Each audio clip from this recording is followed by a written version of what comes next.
মালতী, ও মা মালতী, একটু শুনে যা মা। মালতী।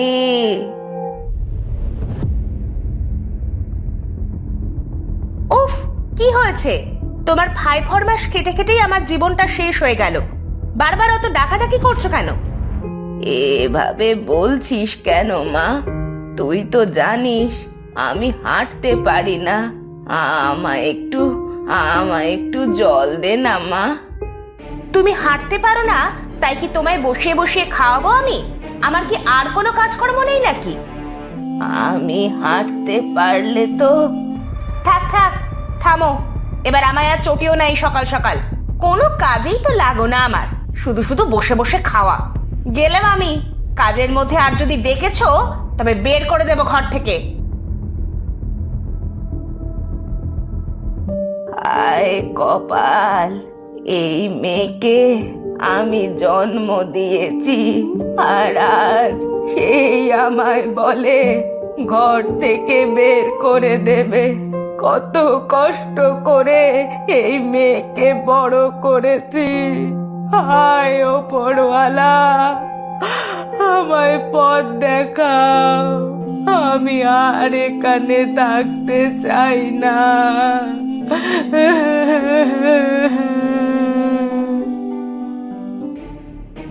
আমার আর ভালো লাগছে না একটুও। কেন গো, কি হয়েছে আবার? মায়ের ভাই ফরমাস খাটতে খাটতে আমি পাগল হয়ে যাচ্ছি। দিন রাত এটা দে সেটা দে। নিজে তো খোড়া হয়ে বিছানায় পড়ে আছে, আর আমি খেটে খেটে মরে যাচ্ছি। তা কি করবে শুনি? তোমারই তো মা। তুমি মাকে কোথাও একটা রেখে এসো, আমি আর খাটতে পারবো না। সে কি, আমি তোমার মাকে কোথায় রেখে আসবো? কোনো জায়গা না পেলে রাস্তায় ফেলে দিয়ে আসো। আর কাশিটাও বেড়েছে, না জানি কোন রোগ চেপেছে আবার। ছেলেটাকে ওই বুড়ির থেকে দূরে রেখো, বুঝেছো? না হয় ওরও কিন্তু আবার রোগ ধরে যেতে পারে। আরে তাই তো বলছি, বুড়িকে কোথাও ফেলে দিয়ে এসো। আরে কোথায় ফেলবো বলো তো? শোনো, তোমায় বলছি, ওই দূরে যে জঙ্গলটা আছে না, সেখানেই গভীর কোনো একটা জায়গায় ফেলে দিয়ে এসো। শুনেছি গভীর জঙ্গলে বাঘ সিংহ থাকে, খেয়ে ফেললে সব আপদ দূর হয়ে যাবে। কিভাবে নিয়ে যাব শুনি? সে তো হাঁটতেও পারে না।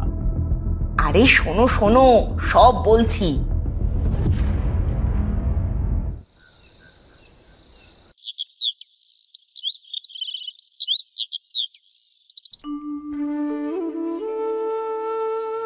মা, শরীর ভালো আছে আপনার?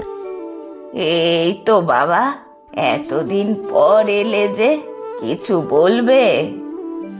না মা, আসলে ভাবছিলাম আপনার তো কাশিটা বেড়েছে, চলুন আজ আপনায় বদ্যির বাড়ি নিয়ে যাই। থাক বাবা, শুধু শুধু আবার কষ্ট কেন করবে? আমার এমন কিছু হয়নি। আরে মা, কি যে বলেন! চলুন আপনাকে নিয়ে যাই। কাশি রোগটা ভালো নয়। কিন্তু কোনো কিন্তু নয়, চলুন মা। কাশিটা বেড়ে গেলে বিপদ হবে। বাইরেই গরুর গাড়ি দাঁড়িয়ে আছে। আচ্ছা, বেশ, চলো তবে।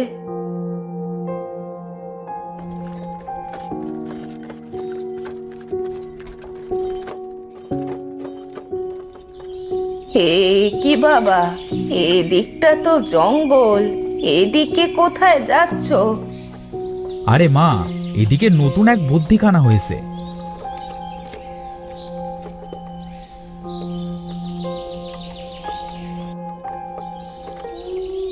আমার তো ঠিক লাগছে না। আচ্ছা, আজ বরং না যাই, আজ আমায় বাড়ি নিয়ে চলো বাবা। বাড়ি যাই মানে? ইনিয়ে বিনিয়ে বুড়ি, তোকে এখানে নিয়ে এলাম আর আবার বাড়ি নিয়ে যাব ভেবেছিস? সব কি বলছো বাবা? আমি আর তোমার মেয়ে ঠিক করেছি, এখানে ফেলে রেখে যাব তোমাকে। বাঘ ভাল্লুকে খেয়ে নিলেই শান্তি।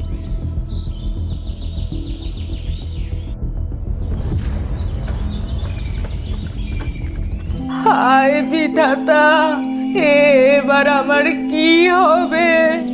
আমি তো হাঁটতেও পারি না বিধাতা। এ বাবা, এটা কি হলো? এই বুড়িকে তার পরিবারের লোকজন এভাবে রেখে গেল? আহারে, আমাকেও তো এভাবেই এই জঙ্গলে ফেলে রেখে গেছিল আমার ছেলে আর ছেলের বউ। যাই তো বুড়ির কাছে। কিরে বুড়ি, তোকে এখানে কে রেখে গেল রে? ওরে বাবা রে, এ যে দেখি পেতনি। আমায় মেরো না, আমায় ছেড়ে দাও। মোলো যা, আমি তোকে মারতে যাব কোন দুঃখে? তোর দুঃখ দেখে আমার খুব মায়া হলো, তাই তো এলাম। আমার খুব কষ্ট, হাঁটতে পারি না, তাই নিজের মেয়ে আর মেয়ে জামাই এই সমাজে কেউ দেখে না কাউকে। ঠিকই বলেছিস, আমি তোকে একটা গাড়ি দিলাম। তোকে আর নিজের পায়ে চলা নিয়ে ভাবতে হবে না। এই গাড়িকে যা বলবি ও তাই শুনবে, যেখানে নিয়ে যেতে বলবি সেখানেই নিয়ে যাবে। তবে একটা শর্ত আছে। কি কি শর্ত? প্রত্যেক অমাবস্যার রাতে একজন করে মানুষ বলি দিতে হবে এই গাড়িকে, তবেই এই গাড়ি চলবে, না হলে কিন্তু চলবে না। মানুষ বলি দিতে হবে? সে কি গো, কিভাবে মানুষ বলি দেব? প্রতি অমাবস্যার রাতে একজন অসৎ ব্যক্তির কাছে তুই যাবি, তারপর সেই ব্যক্তির নাম ধরে ডাকলেই সে এই গাড়ির ভেতর চলে আসবে। তোকে তন্ত্র সাধনা করে প্রতি অমাবস্যায় এই গাড়ি জাগ্রত করতে হবে। বেশ, আমি তাই করব তাহলে। হি হা হা হা হা হা হা হা। তবে আমি চললাম। এবার আমি সবার আগে তাদের বলি দেব যারা আমার সাথে এমন অন্যায় করেছে, কিন্তু তার আগে আমাকে তন্ত্র সাধনা করে এই গাড়ি সচল করতে হবে। আজই তো অমাবস্যা।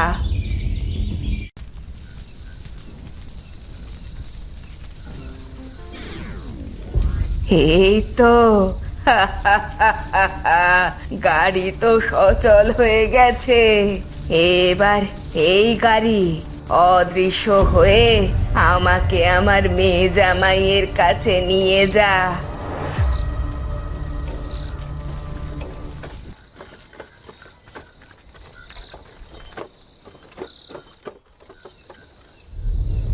ভালোই করেছো, বুড়ি থাকলে আমাকে আরো জ্বালাতো। আরে যখন জঙ্গলে ফেলে এলাম তখন মুখটা ভয়ে কি কাঁসুমাসুইটা যে করে রেখেছিল, দেখলে হাসি থামাতে পারতে না। যাক, অবশেষে আপদ বিদায় হলো। এতক্ষণে হয়তো বাঘের পেটেই গেছে। হয়েছে অনেক হাসাহাসি, এবার চলো ঘুমিয়ে পড়ি। বেশ, চলো চলো ঘুমোই।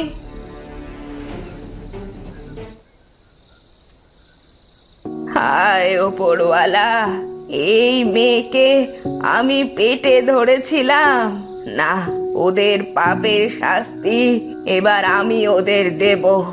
এই মানুষ গাড়ি, আমার মেয়ে আর মেয়ে জামাইকে শাস্তি দে।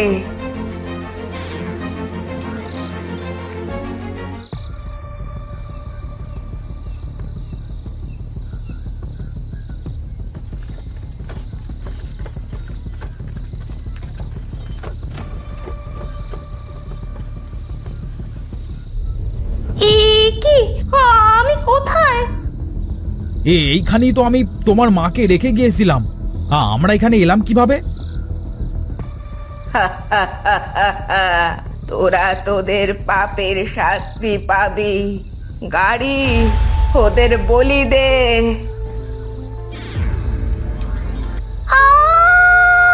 বাঁচাও! কে আছো? বাঁচাও! এই পাগল বুড়ির হাত থেকে আমাদের বাঁচাও! স্যার, আমাদের বুড়ি ছেড়ে দে, ছেড়ে দে, আমাদের ছেড়ে দে।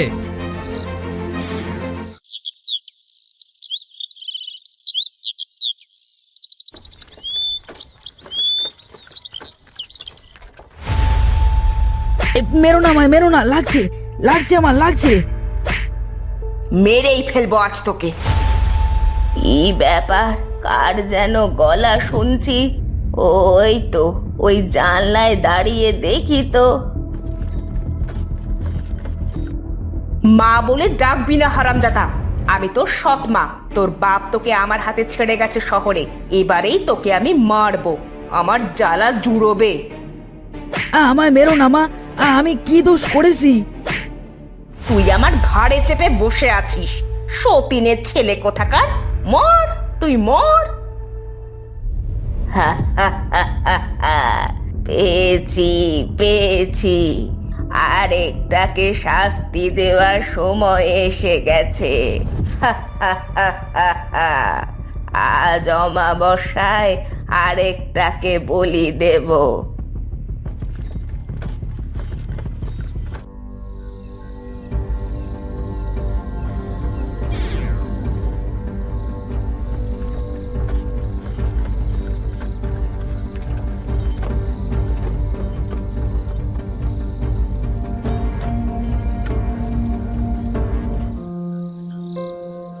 কি হয়েছে বাছা, কাঁদছিস কেন?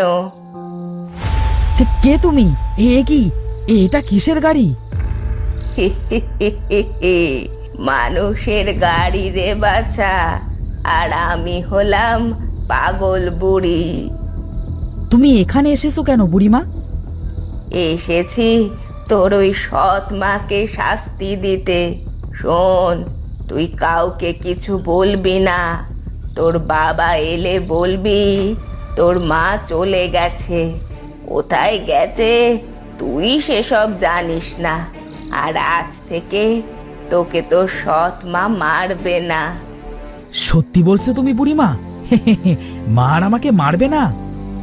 তোর মায়ের মতো সকলকে শাস্তি দেব এক এক করে। এবার তোর মায়ের পালা। মানুষের গাড়ি, আমি ওকে বলি দিতে চাই।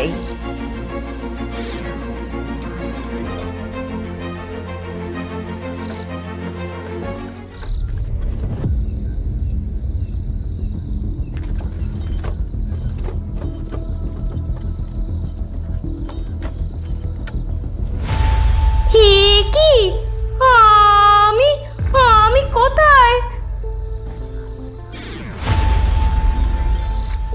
কি, বাঁচাও, ছাড়ো আমাকে।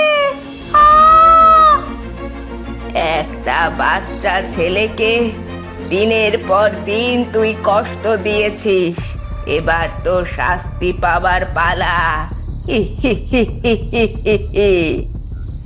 বাঁচাও।